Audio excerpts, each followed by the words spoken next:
So now I'm going to give you another perspective from a millennial. If I'm older and I have my kids and I bring them to a restaurant and I see fellow parents at the table next to me and their kids have iPads at a restaurant in public, what?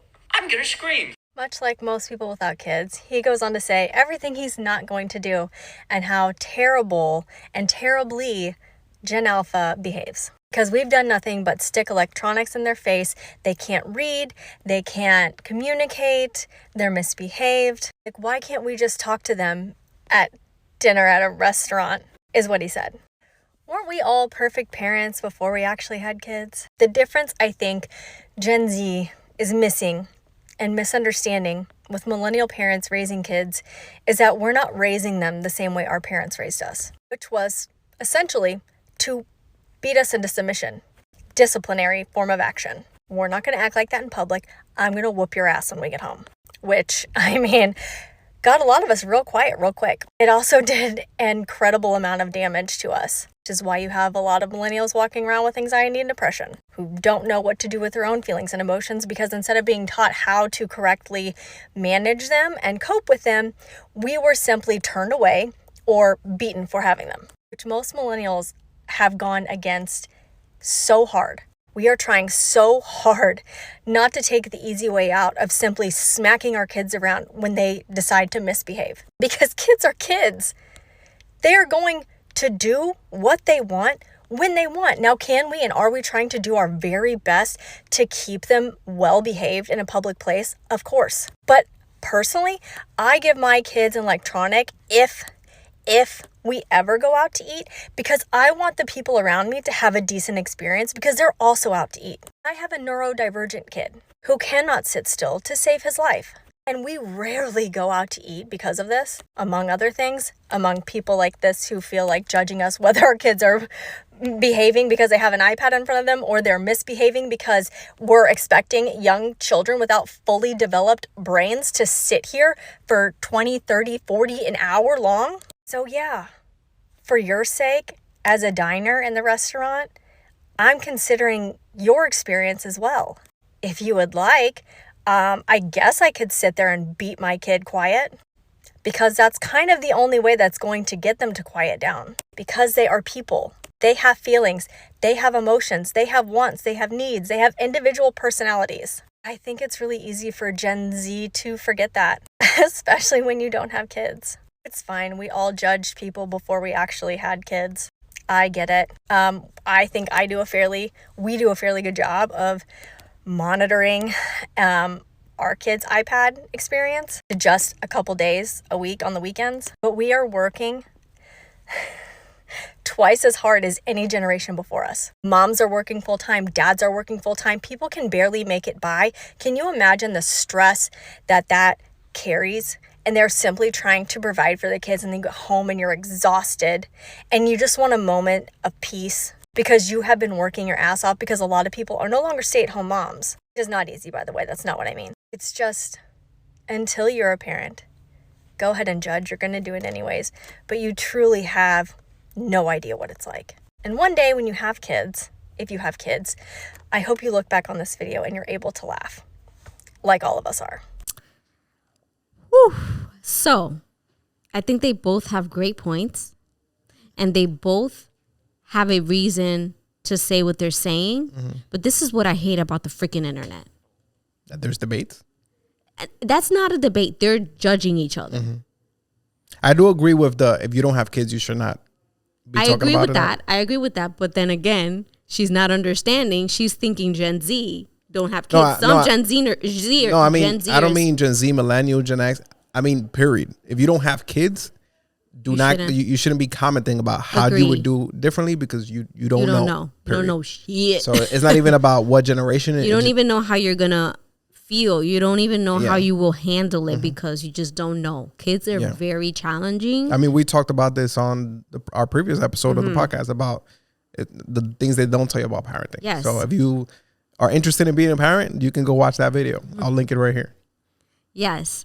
So I feel like they both have great points and their points are both valid. But again, this is what I hate about the internet. Like, we're over here just pointing fingers and judging of why this group is better than the other and the other is worse, and we're just all trying to figure it out. Yeah. Like Gen Z, millennial, we were born, under different circumstances, different time periods, one was born and the internet was sort of there throughout their whole life, and the other one just grew into the internet. Mm-hmm. And so we have different experiences. We were raised by different, generations. And so I think the best that we could do is have empathy for the way that the other feels instead of just pointing the finger. Yeah. Because like she says, millennials, we don't have it easy either. Yeah. Like a lot of us are struggling financially, emotionally. Mm-hmm. Like she said, we were raised by a generation that was very dismissive with our emotions. Yeah. And they never taught us how to really deal with our emotions. It was more just brush it under the rug. Yeah. It's okay. Let's not fight. Don't argue. Mm-hmm. Everything was more like, let's ignore it. And a lot of millennials now, I can say this for myself, we are now starting to unpack a lot of the emotional trauma that we've been baggaging or, keeping inside for years, because we are now learning the importance of expressing our emotions. And now we're learning the importance of, the reasons why we may be feeling anxious or we may be feeling depressed in certain times of periods. And we are now understanding that it's maybe because we've suppressed our feelings for a very long time and we weren't taught those things. And so have compassion, have empathy. Like nobody is perfect, and we all are having our own individual challenges. So it's always it's always simpler to just point the finger and say it's their fault. Yeah, and it's such a different time, because when we was growing up, if I would get beat, like they would say, here's the phone if you want to call 911. Like that's what was told to me. Really? So now it's like most people don't even pop out their kids, because that's like, and we even as millennials, we don't even, like, that transition was already like, nah, we're not going to beat our kids, right? Yeah. Like our parents did. So we already evolved, right? For Gen Z to be able to say, we're not doing it at all. Like that's not parenting at all. Right. So if, let's say millennials would have been like, nah, we're going to follow what Gen X, the boomers did, we could have still been at the same thing. But we was like, nah, that's not how you do it. Are there people that still do it? Of course.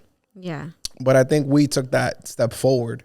Yeah. And saying like, hey, we're going to change. And yeah, maybe you're right. Maybe Gen Z will be better, but that's evolution. Like you should be better than what millennials did. Like you should be, like we didn't even talk about mental health. Yeah, at all. Like that is a new trend, call it. Yeah, millennials are doing this whole mental health as adults. And it's amazing because it's helping the next generation, which is Gen Alpha. We got Gen Alpha kids. And it's even helping millennials. Yeah. And who knows, maybe it's even helping Gen X people. But Gen Z, you mean? The generation before us. Oh, Gen X. Yeah. Like that's actually helping other people that, let's say, are still here with us. So, it's like that battle of like, we are better than you. Better like, parents, right? Yeah, maybe you should be better. Like if you wasn't gonna parent better, like that would be a problem, because then we're going backwards. Yeah. I think, the world is never going to be perfect. There's always going to be parents that are not doing their job properly. There's always going to be people who are just not good people. Mm-hmm. Like, we can do the best that we can. And I feel like the best way to go about this is like, if you want millennials to see how the internet or, these devices are harmful for kids growing up, instead of making a video that very much feels like you're pointing the finger at millennials and saying like, you're such a bad parent, why don't you make a video that's more like informative and say like, this message is for all my millennials. Like, I want you guys to understand that I'm a Gen Z and I grew up on the internet. Yeah. And this is why I feel like your kids shouldn't be watching this much screen time. I mean, like, maybe there is, but that's the thing with like social, is that thing doesn't sell. Like you're never going to see it. No, I think that's the wrong mentality to have. If you have a good message and you know that you have something that's of value for future generations. You share it, and it will get around to the people it needs to get around to. Like, you can't just be like, I'm not going to make the video because it's not going to make it around the internet. I don't think you shouldn't make the video. But I feel like when there's debates like this is when the majority of people, because people are just attracted to that stuff. To the problems, to the gossip, to the intense emotions. And I actually agree with the mother. It's like, man, it's hard. Like we have strict rules when we go out to restaurants, like no phone, no nothing like that, no iPads. I'm a millennial that tries for them not to have an iPad when we're eating out. And we did that with our son when we was 23 years old. Like, he didn't even have an iPad back then. No, not when he was that little. Yeah, I never gave my phone. No. Yeah, I mean, we never got him he still doesn't own an iPad. He still doesn't own a phone. So we were like very strict with that. Like, hey, we're going out. Like, hey, all phones are off. Now he does have an iPad and he walks around with it, but it's not like he can't put it down. Like if we don't tell him to put it down. Yeah. And sometimes they're at the door with the iPad, like trying to like walk out the door with the iPad, and I'm like, no, put it down. If we're going on a long road trip, and I'll tell them they can have it in the car, you're not walking outside the door looking at the screen. Like, it's not. No, happening. But it's like she said, like when you're in a restaurant or any quiet place, and like you have a kid that, let's say, is a toddler that doesn't comprehend what you're telling them. Yeah, it's not easy for you to just be like, it's okay, baby. Like, we're about to leave in 45 minutes. Like, sit here and watch the NFL on the TV. Yeah, you're just trying to get the kid to cooperate so that other people around you have a good experience. I mean, thank God, like, our kids are very calm, but it's not like when you have kids that don't care. Yeah, and she said her child has some type of, he can't sit still. So, you never know what the parent next to you is going through, and what kind of challenges their children brings. So let's have a little bit more compassion, a little bit more empathy, and not just judge a parent quickly, because we don't know exactly what's going on with that kid. There are exceptions to everything. There's kids who have behavioral problems, or kids who are just hyperactive, whatever the case may be. Well, there's kids that are just bored. Like, yeah, there's kids who are just kids, and they're harder to tame. If you're 3 years old and you're gonna sit in a booth in a eating booth for an hour, you don't talk. Like, some restaurants don't even give you crayons. It's like, at one point they're gonna act up. Like, let's do something. Let's do something. It's funny. Oh my God, it's funny but not funny. But yeah, let's work with each other, millennials and Gen Z. Like, we need to work together. I'm going to play you one more video. If you enjoyed this video, you can watch the full episode of our podcast here.